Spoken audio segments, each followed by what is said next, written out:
making these little shifts in your mind. You may think they're just insignificant, tiny little things that ultimately won't make much difference. They will make a massive difference over the coming months and years. Right, we often hear the words conscious and unconscious, don't we? Yeah. But have you ever really thought about what unconscious means?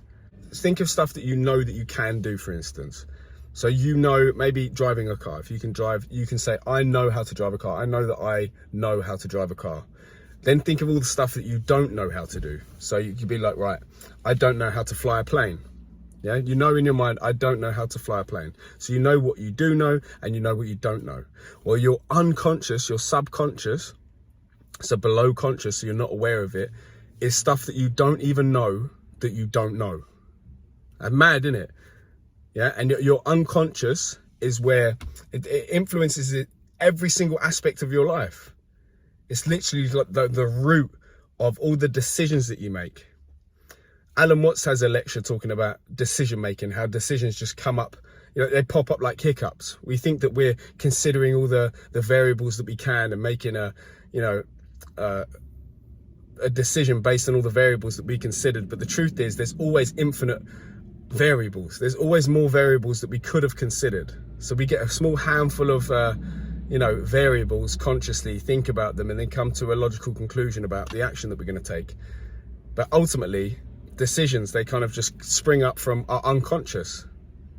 Yeah, from our unconscious. That's how we decide how to, to do everything that we do, where we're going to live, where we're going to move, what work we're going to do, who we're going to be in a relationship with, all that sort of stuff. That all stems from your unconscious, which is the stuff that you don't even know that you don't know. That's mad if you think about it, isn't it? Yeah, so how do we become more aware? This is usually if we're trying to change something in our life, if we're trying to become a different version of, a 2.0 version of ourselves, we're trying to improve something, whether that be our health, whatever it might be, any area of your life, you're trying to change something. And you notice, I see it all the time, a lot of people with health and fitness and trying to get in shape and feel good about themselves and have more energy and increase their well-being. And ultimately, on the surface, we can make this, pristine plan with everything. Here's exactly what you need to do. But ultimately, if they've got subconscious programming and beliefs, that go against them achieving the outcome that they say they want, then it doesn't matter what they do, they'll sabotage their results. So if you find yourself trying to do something, you say you want something, you say, here's my desire, and then you try to take the action steps to achieve that thing, and then you find yourself it just never comes to fruition, and you seem to go through them cycles over and over again throughout life, then this is something that you really got to consider, that it's probably some sort of unconscious programming that is sabotaging you from achieving what you want to achieve. So what do we do about it? What do we do about it? How do we become conscious of our unconscious patterns? So let's say, for instance, if you want to, start exercising frequently. Yeah, so say that's your thing. I know that I want to be the kind of person that enjoys exercise, and I want to exercise regularly. I remember maybe there was a time in your life where you did, and you remember how it feels, and it feels great, it feels amazing, and you want to kind of like continue that, and you want to get back into that kind of flow of things again. So maybe that's the thing that you try to do, but every time you try to do it, you just, for some reason, you don't know why, you just either don't start, you just never actually start doing it, or every time you do it, and then it dwindles out, and then you stop eventually. Yeah, whether it's weeks or months or whatever.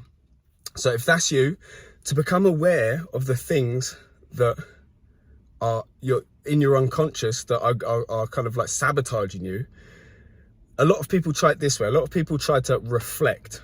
And reflect is good, it has its merit, but that's not becoming more aware. That's becoming more aware of times you were acting unconsciously. That's times that your programming was kind of like acting out. So say if you're angry, if you're angry and that's an issue for you, it used to be an issue for me when I was younger.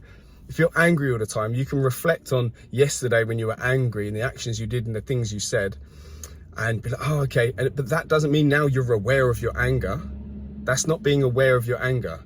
That's being aware that you were angry yesterday.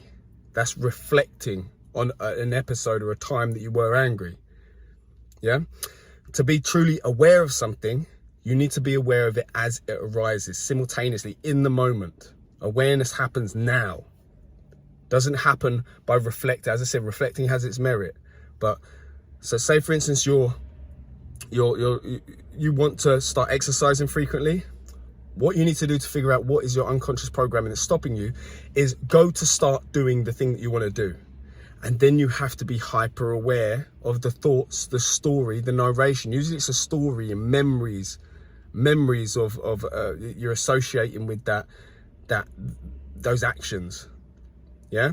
So you've got to go to do the thing that you want to do, and then notice the narration, notice the story, notice your thoughts, notice your emotions, and nothing more than that. You're just trying to become aware of your unconscious patterns.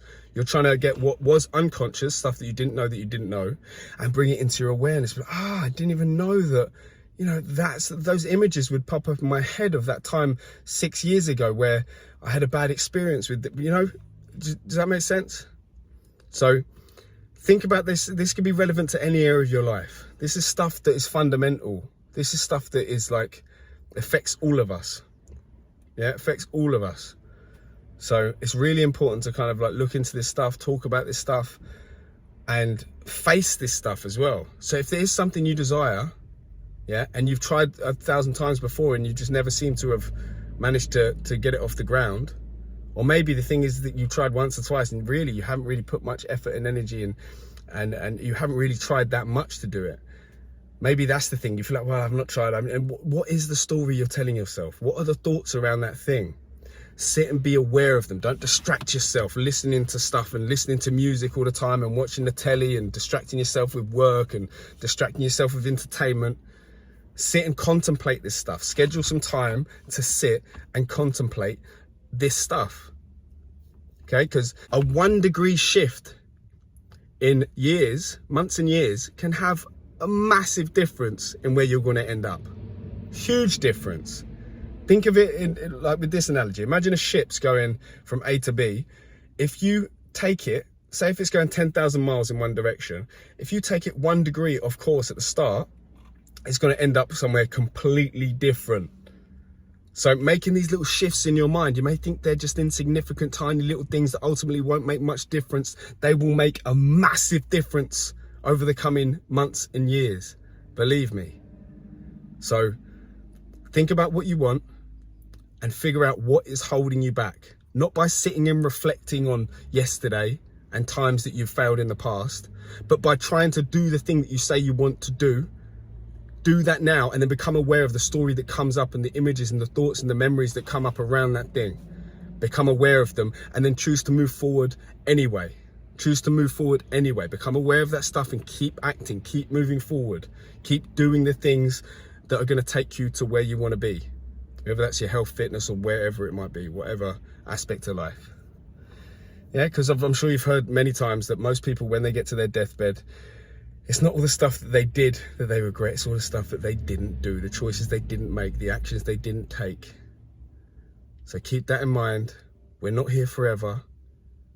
Do the things you know you should, okay? You deserve it all and more.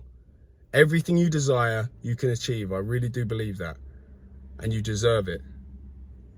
So thank you for watching this video. I hope you liked it. I hope you liked it. And I hope you're going to do something because of this video, okay? I hope you have a lovely day. I'll see you in the next video.